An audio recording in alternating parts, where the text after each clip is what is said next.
In this session, what really we're looking at is breaking the vicious cycle of unforgiveness.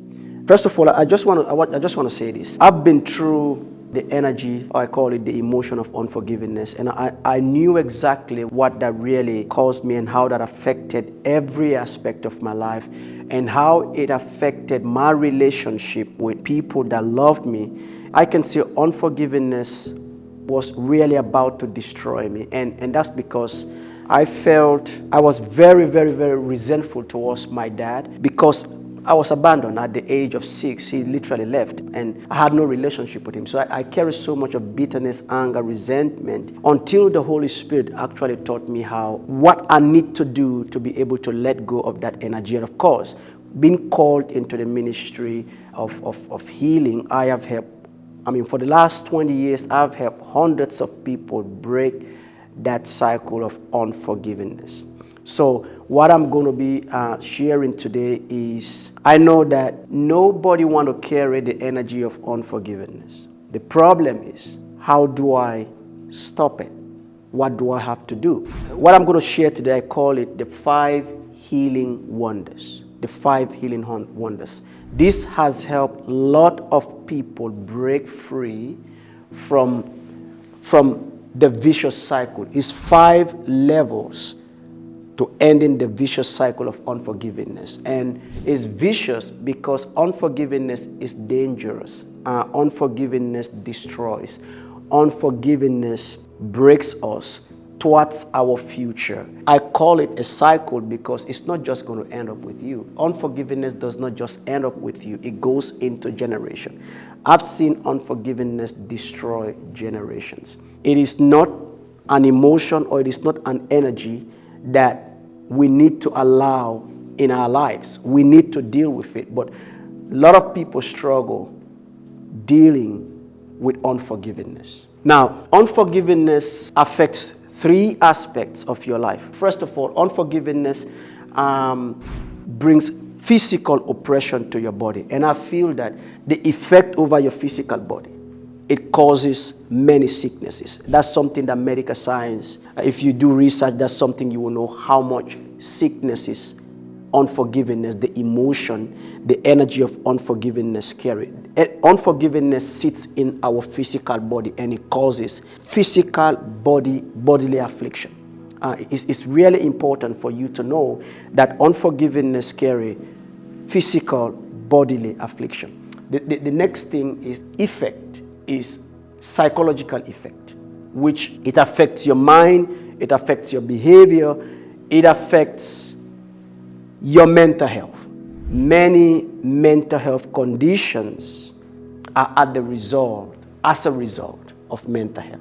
Many mental health situations as a result of unforgiveness. But I want to look into the spiritual oppression. Unforgiveness is an opening for demonic oppression. A lot of people, in my experience, many people who are carrying the energy of unforgiveness are most of the time spiritually oppressed because unforgiveness by itself is an opening for demonic oppression. I was taught this by my mentor. He always used to tell me that when people are spiritually oppressed, the first thing you need to look at is, are they carrying the energy of unforgiveness? That became a practice for me. I try to look into that, and I tell you, 80% of the people who are demonically oppressed are carrying some sort of unforgiveness in them. And now, the question is, sometimes when people carry the energy of unforgiveness, they tend to blame themselves. They tend to think that I'm the bad person, why am I not letting go of this? Why am I not dealing with this? Why can't I let go? But that's the wrong thinking. It's not about you letting go. It's not about you don't want to. It's about how do I?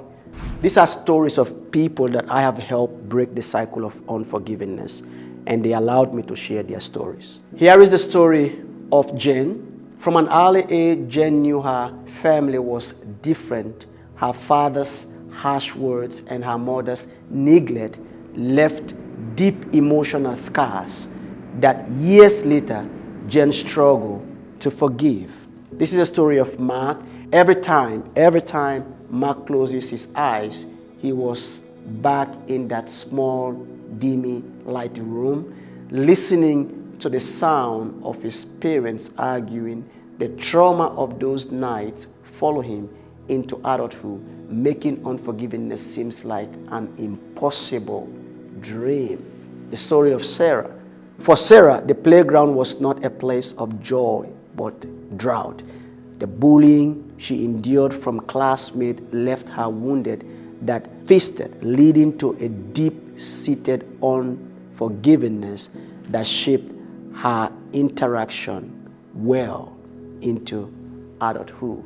This is the story of people who have been going through. David's childhood home was not a sanctuary, but a battleground. The emotions and sometimes physical abuse he suffered at the hands of his older brother created a barrier of unforgiveness that he carried with him for decades. Linda grew up in a household where love was conditional and affection was rare.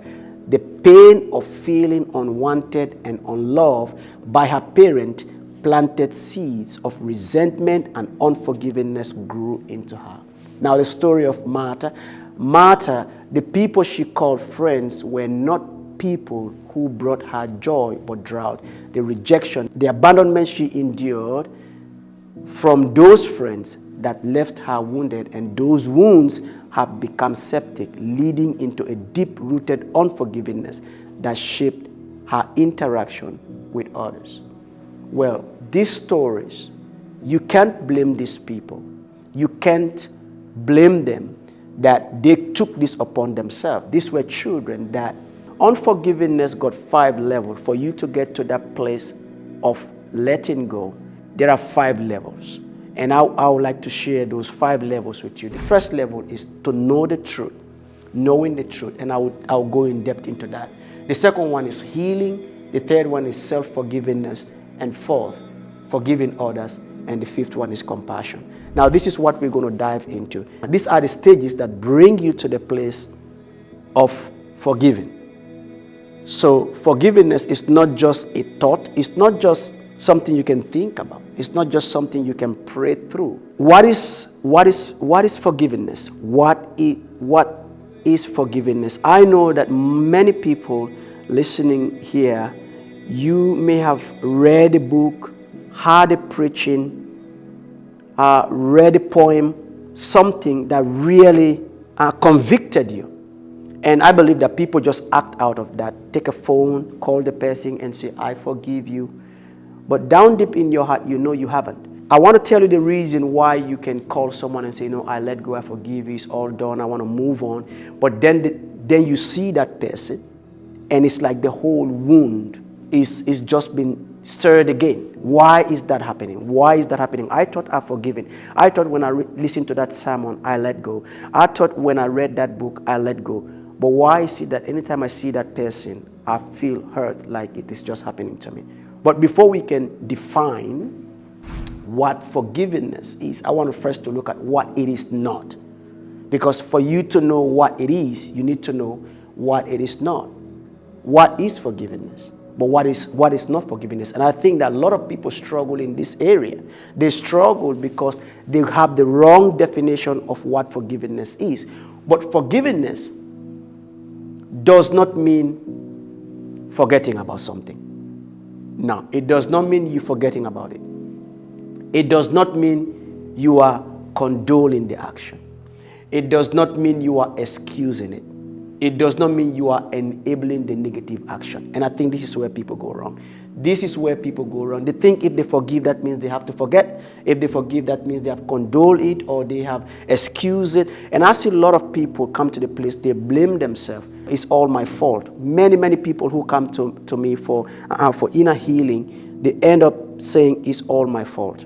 This is my fault. I did this one. I caused this one. I was in the wrong place at the wrong time. You were not in the wrong place at the wrong time. The perpetrator was in the wrong place.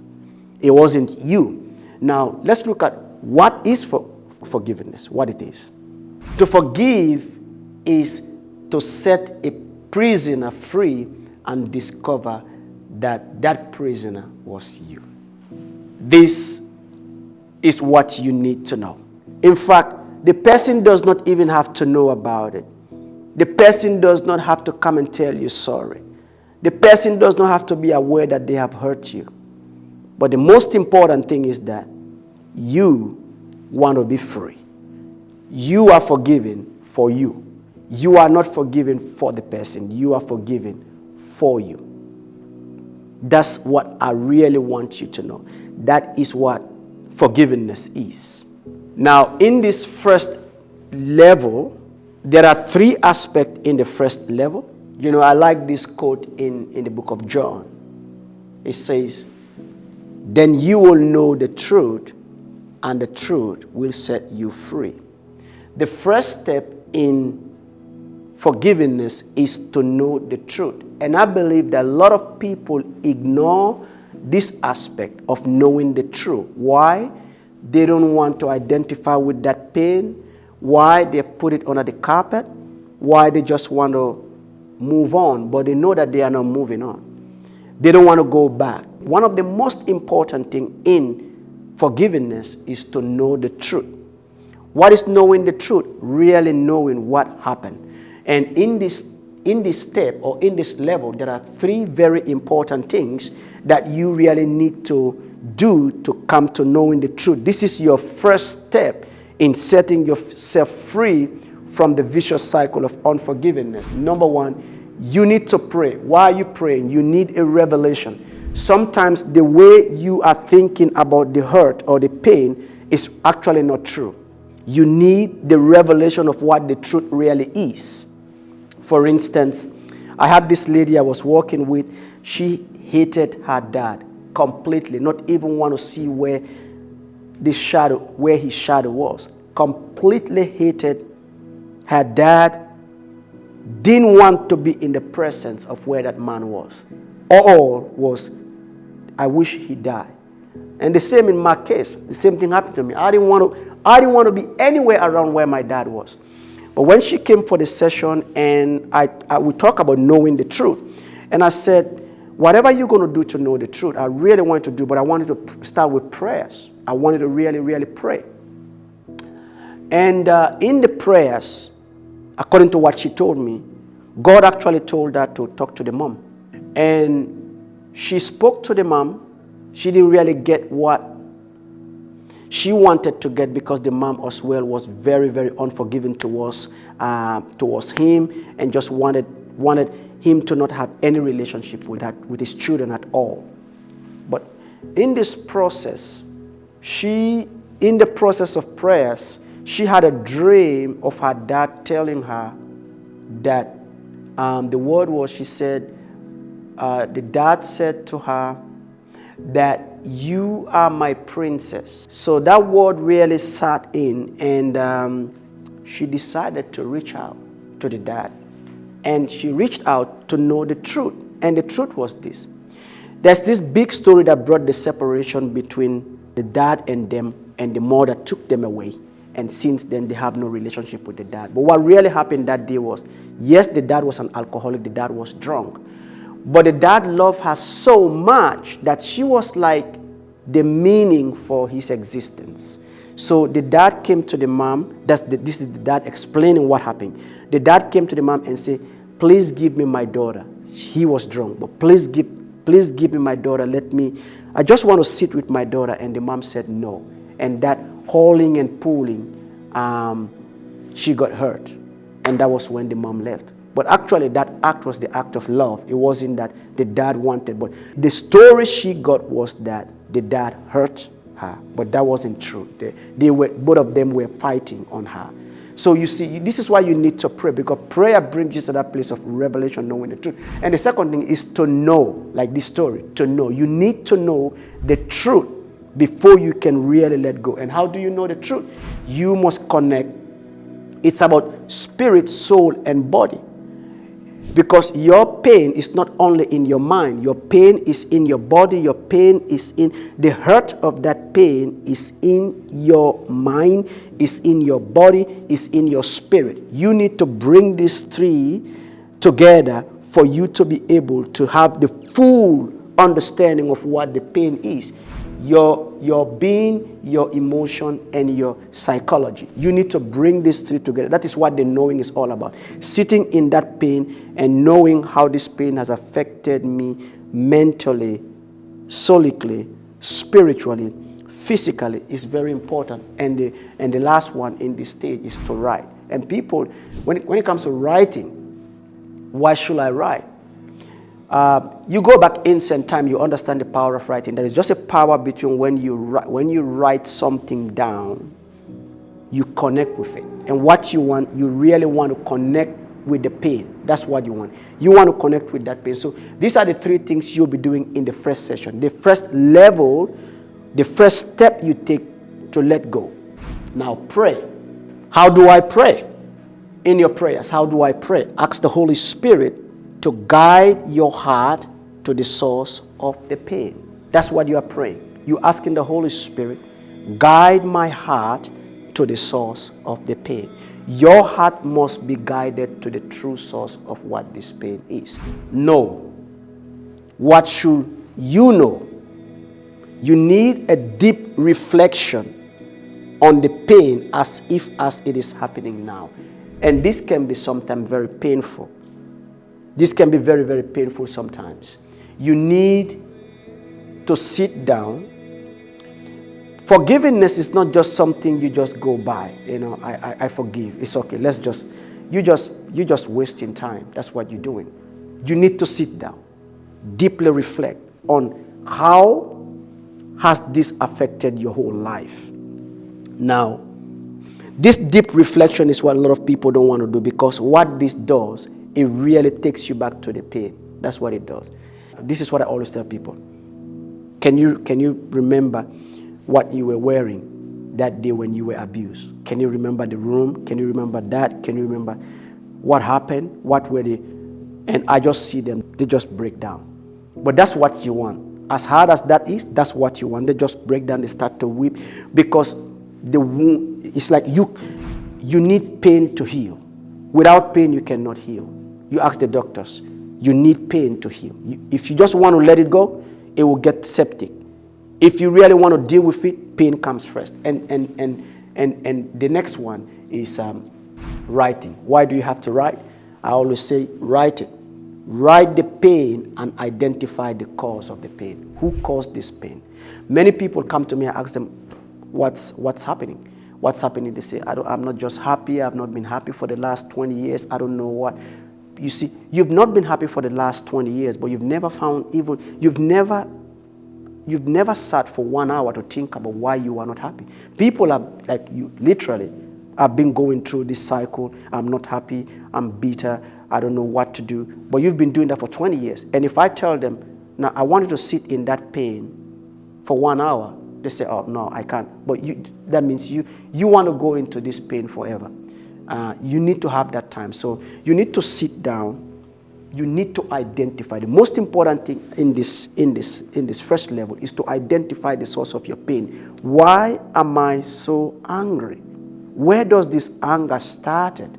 Where did it start? Did it start that day when you felt that way? And most of the time it's in your childhood. Why do I always feel rejection? Why is rejection my thing? Why do I always feel rejection? You go back, did it start on that day when you were meant to pick up from school, when your dad was meant to pick you up, and he didn't show up, and he asked someone else to come and pick you up? You felt rejected. Did it start from there? And when it stemmed from that, whatever happens in your life now is just a trigger to that day. You may have the most beautiful people in your life and still feel rejection. Why? Because you have not healed from that rejection. Now, this is the summary of your first step to breaking the vicious cycle of unforgiveness. This is the summary. The summary: why pray? You need a revelation. Why know? You need to connect your soul, your spirit, and your body. Why write? You need to connect with the pain. Identify the source of your pain. Know the truth. Identify what you remember about the pain and those who caused the pain. This is your first step. Identify what you remember about that pain and those who caused you the pain. Again, let me repeat this. This phase can be very challenging and confronting. But once you go through this stage, you're going to realize that I'm getting somewhere. I'm getting somewhere. Well, I hope you enjoyed it. I hope this helped you. And if you want to know what level 2 is, I will invite you to go on our YouTube channel. Level 2 will be posted there. And listen, if you've gone through this and you feel you need some help, you need some guidance, go on our website and book a session. We can help you through this session. I don't think this is something that you can go through alone. I didn't go through it alone. I really had someone in my life to really take me through this one. And you need someone. If you need that, we are there to help you.